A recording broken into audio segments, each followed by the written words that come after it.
Good morning students.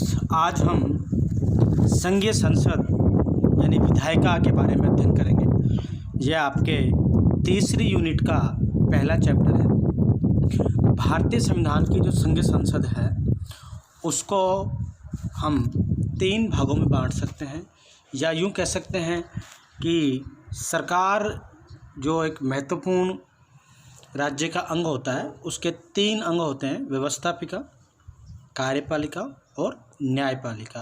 आज हम सरकार का एक प्रमुख अंग या व्यवस्थापिका कहें, विधायिका कहें, या भारत में हम उसको संसद कहते हैं। तो संसद फेडरल जो लेजिस्लेचर है, संघीय संसद पार्लियामेंट है, उसके बारे में हम अध्ययन करने की कोशिश करेंगे।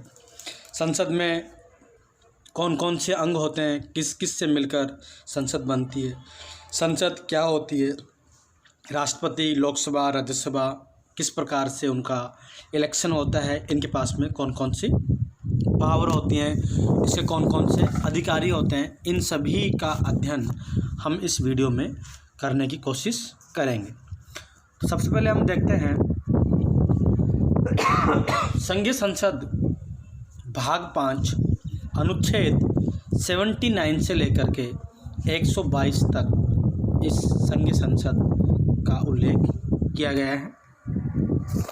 संसद होती क्या है?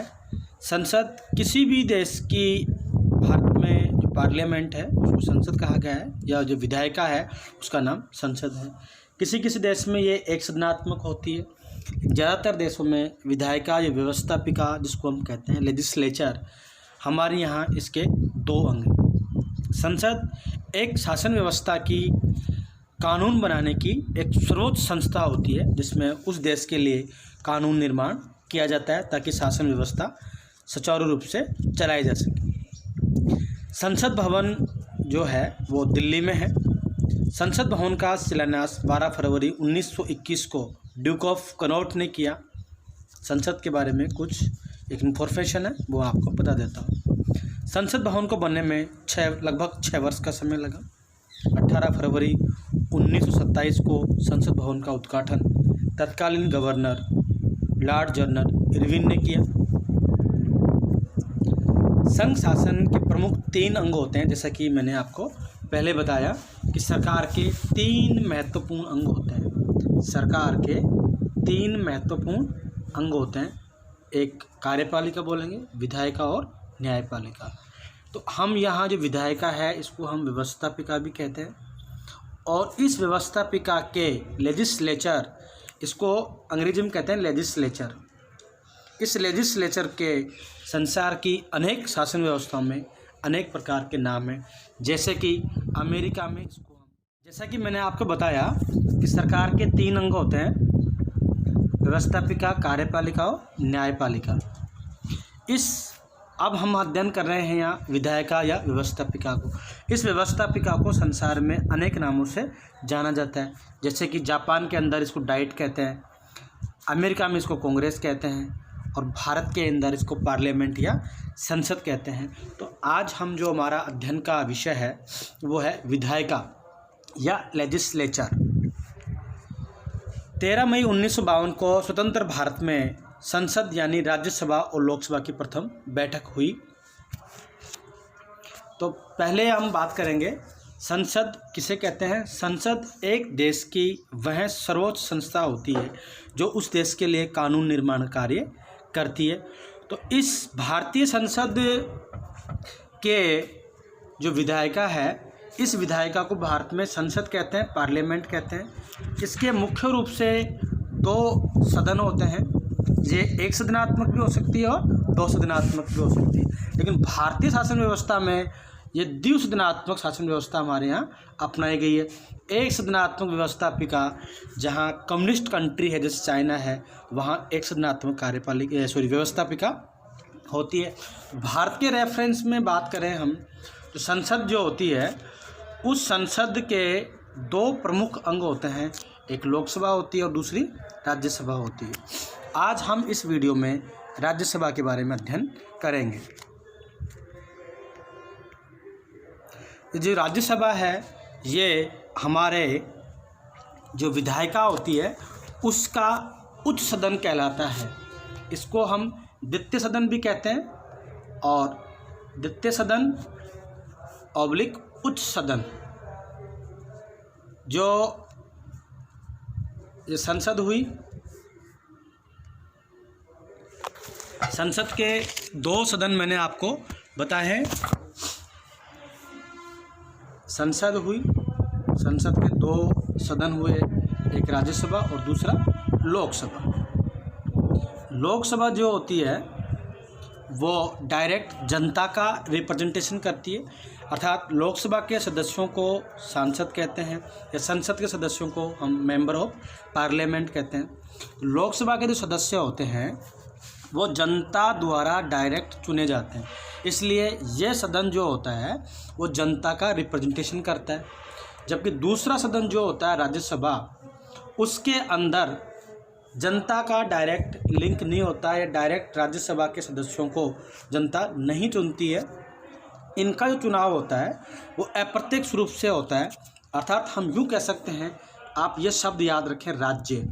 राज्यसभा राज्यों का रिप्रेजेंटेशन करती है, अर्थात जो भारत की अनुसूची 4th है, 4th शेड्यूल के अंदर राज्यसभा में सीटों का आवंटन बताया गया है।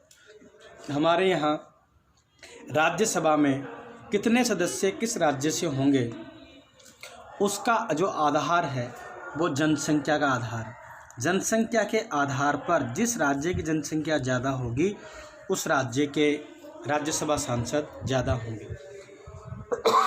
जैसे सबसे ज़्यादा यूपी के अंदर राजस्थान से ये 10 हैं, तो ये जनसंख्या के आधार पर इन राज्यसभा में सदस्यों का जो निर्वाचन होता है, सदस्य संख्या निर्धारित की गई है, उसका आधार है जनसंख्या का आधार, और यह 4th शेड्यूल में बताया गया है।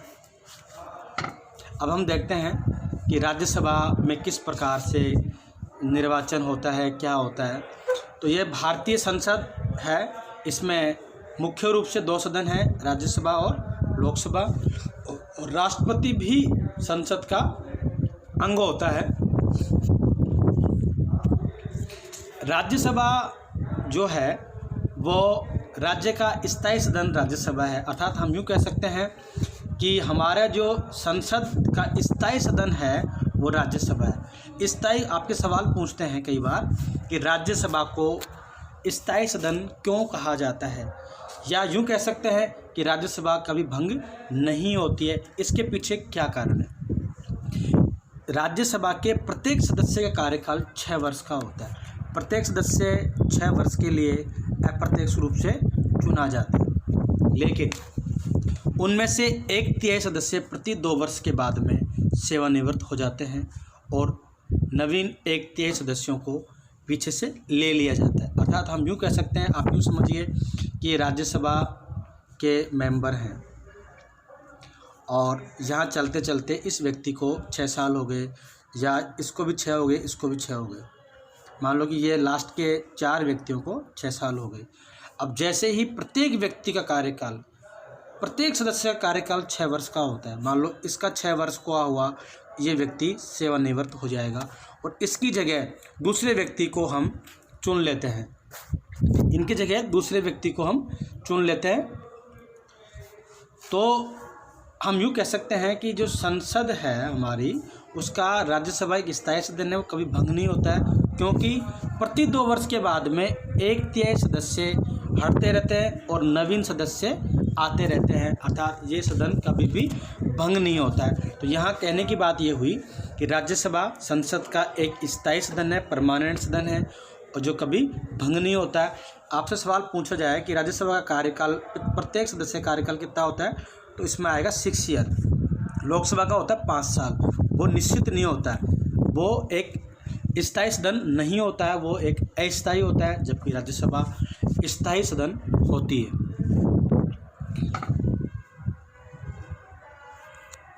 राज्यसभा का पहला जो अधिवेशन था 13 मई 1952 को हुआ। संविधान के अनुच्छेद 80 के अनुसार राज्यसभा संसद का एक उच्च सदन है। उच्च सदन या द्वितीय सदन कहें, जिसकी अधिकतम सदस्य संख्या 250 निश्चित की गई है। 250 अधिकतम सदस्य संख्या है। इसमें से 238 सदस्य जो होते हैं वो राज्यों से होते हैं और हर राज्य से हमारे यहाँ अलग अलग सदस्य संख्या होती है। जैसे राजस्थान से 10 सदस्य निर्वाचित होकर जाएंगे। ये 10 सदस्य क्यों जाएंगे, इसका आधार है जनसंख्या। 1971 की जनसंख्या के अनुसार राज्यसभा में राज्य के सांसदों का एक निश्चित स्थान फिक्स किया गया है और संघीय क्षेत्रों से आते हैं 238। शेष बचे 12 जो हैं वो राष्ट्रपति द्वारा मनोनीत किए जाते हैं। तो राष्ट्रपति द्वारा मनोनीत कितने सदस्य किए जाते हैं? 12। और वो कौन होंगे? जो कला, साहित्य, संस्कृति आदि के क्षेत्र के अंदर विशेष योगदान रखने वाले व्यक्तियों को राष्ट्रपति राज्यसभा में 12 सदस्यों को मनोनीत कर सकता है। लोकसभा के अंदर ये संख्या 2 होती है। अब हम देखते हैं कि राज्यसभा राज्यसभा राष्ट्रपति और लोकसभा से मिलकर बनती है। संसद जो कि एक कानून बनाने की सर्वोच्च संस्था होती है। राज्यसभा के अंदर अधिकतम सदस्य संख्या हो सकती है 250, जिसमें से 238 सदस्य राज्यों से और संघ शासित केंद्र प्रदेशों से होंगे 238 और 12 सदस्य होते हैं मनोनीत। आज की तारीख में राज्यसभा के अंदर 245 सदस्य हैं, जिसमें से राज्यसभा का सदस्य कौन बनेगा, कौन नहीं बनेगा, क्या इसकी योग्यताएं होनी चाहिए। संविधान के अनुच्छेद 84 में संसद की सदस्यता के लिए कुछ योग्यताएं निर्धारित की गई हैं। राज्यसभा की सदस्यता के लिए योग्य होने के लिए किसी व्यक्ति के पास में इनमें से ये निम्नलिखित योग्यताएं होनी चाहिए। पहली बात है कि वो भारत का नागरिक होना चाहिए, कम से कम 30 वर्ष की उम्र होनी चाहिए। राज्यसभा के अंदर 30 साल है, लोकसभा के अंदर 25 साल है। ये आप बहुत अच्छी तरह याद रखें। राज्यसभा में जो न्यूनतम आयु रखी गई है वो है 30 वर्ष। उसके पास ऐसी किसी अन्य अर्हता होनी चाहिए जो संसद द्वारा बनाई गई हो, विधि द्वारा या उसके अधीन इस नियम के अंतर्गत आती हो। राज्यसभा की कार्यवाही चलाने के लिए उसकी कुल सदस्य संख्या का 1/10वां भाग होना चाहिए। ये भी आपके कई बार एग्जाम में, कंपटीशन के एग्जाम में आता है कि किसी भी सदन की कार्यवाही करने के लिए एक न्यूनतम जो कोटा होता है गणपूर्ति के लिए 1/10 होता है, 10वां हिस्सा जरूर होना चाहिए। धन विधेयक को छोड़कर कोई भी विधेयक राज्यसभा में प्रस्तुत किया जा सकता है, क्योंकि धन विधेयक केवल और केवल लोकसभा में पेश किया जा सकता है। उसके ऊपर राष्ट्रपति की पूर्व अनुमति होती है। धन विधेयक को छोड़कर बाकी कोई भी विधेयक राज्यसभा में पहले प्रस्तुत किया जा सकता है। राज्यसभा धन विधेयक को न तो अस्वीकार कर सकती और न ही उसमें कोई संशोधन कर सकती है। अपने पास केवल और केवल 14 डेज रख सकती है, 14 डेज उसको डिले कर सकती है। भारत का जो उपराष्ट्रपति होता है वो राज्यसभा का पदेन सभापति होता है। उपराष्ट्रपति राज्यसभा का सदस्य नहीं होता है, लेकिन वो राज्यसभा का पदेन सभापति होता है। राज्यसभा अपने सदस्यों में से किसी भी सदस्य को उपसभापति चुन सकती है या चुनती है। जब सभापति का पद रिक्त हो जाए या जब उपराष्ट्रपति राष्ट्रपति के पद के रूप में कार्य कर रहा हो, तब उपसभापति उसके पद के कर्तव्यों का पालन करेगा। यदि उपसभापति का यह पद रिक्त हो तो राज्य का ऐसा सदस्य कार्य करेगा जिसमें कि उसको राष्ट्रपति नियुक्त करे। राज्यसभा में उपराष्ट्रपति का पद धारण करने वाला व्यक्ति यदि सभा का सदस्य नहीं रह जाता है तो वह अपना पद खाली कर देता है। अब हम बात करते हैं राज्यसभा के पास में कौन कौन से 2 ऐसे विशेष अधिकार हैं जो कि लोकसभा के पास में नहीं है। हमने इस वीडियो में पढ़ने की कोशिश करी है कि राज्यसभा केवल धन विधेयक को छोड़कर बाकी विधेयक में अपना मत संशोधन या उसको डिले करने की ताकत रखती है। केवल धन विधेयक को लोकसभा में पेश किया जा सकता है। राज्यसभा धन विधेयक को केवल और केवल 14 डेज अपने पास रख सकती है। अब हम बात करना चाहेंगे, ये भी आपके एग्ज़ाम की दृष्टि से बहुत इम्पोर्टेंट है कि ऐसी कौन सी शक्तियां हैं जो केवल और केवल राज्यसभा के पास ही हैं, लोकसभा के पास नहीं है, या ऐसी कौन सी 2 शक्तियां हैं जिनके आधार पर हम कह सकते हैं कि राज्यसभा लोकसभा से ज़्यादा ताकतवर है। पहली जो ताकत है या विशेष अधिकार है उसको हम देखते हैं। अनुच्छेद 249 के अंतर्गत राज्यसभा को यह अधिकार प्राप्त है कि वह उपस्थित एवं मतदान में भाग लेने वाले के 2/3 बहुमत से राज्य सूची के किसी विषय को राष्ट्रीय महत्व का दर्जा दे सकती है और इसके पश्चात संसद उस पर कानून बना सकती है। जैसा कि मैंने आपको पहले बताया कि भारत के संविधान की 7वीं अनुसूची में 3 प्रकार की सूचियों की बात की गई है, संघ सूची, राज्य सूची और समवर्ती सूची। तो संघ सूची पर जो विषय दिए गए हैं उन विषयों पर केवल और केवल राज्य सरकारें कानून बना सकती हैं, लेकिन राज्यसभा अनुच्छेद 249 के अंतर्गत या इस अनुच्छेद के तहत राज्यसभा को ये ताकत है या अधिकार है कि वह किसी भी राज्य सूची के विषय को राष्ट्रीय महत्व का घोषित कर सकती है। जब वह राष्ट्रीय महत्व का घोषित हो जाएगा तो वो संघ सूची का विषय माना जाएगा और उस पर कानून बनाने का अधिकार संसद को प्राप्त हो सकता है। लेकिन ये जो कन्वर्ट करने की प्रक्रिया है वो केवल और केवल राज्यसभा कर सकती है। दूसरा जो अधिकार है अनुच्छेद 312 के तहत, एक तो था 249 और दूसरा है 312 के तहत राज्यसभा अपने 2/3 बहुमत से पारित कर नई अखिल भारतीय सेवाओं का सृजन कर सकती है और केंद्र सरकार को ऐसा करने को कह सकती है। नई अखिल भारतीय सेवाएं, जैसे अभी हम देखते हैं जो IAS है, IPS है, लेकिन IJS की सर्विस, जैसे राजस्थान के अंदर RJS है, राजस्थान जुडिशरी सर्विस है, उसी प्रकार से सेंट्रल गवर्नमेंट में इंडियन जुडिशरी सर्विस का कोई प्रोविज़न नहीं है। तो राज्यसभा अगर चाहे अनुच्छेद 312 का प्रयोग करते हुए नई अखिल भारतीय सेवा का सृजन कर सकती है। अब हम राज्यसभा के महत्व के बारे में अगले वीडियो में अध्ययन करने की कोशिश करेंगे। इस वीडियो में मैं केवल इतना ही पढ़ाऊँगा। Thank you.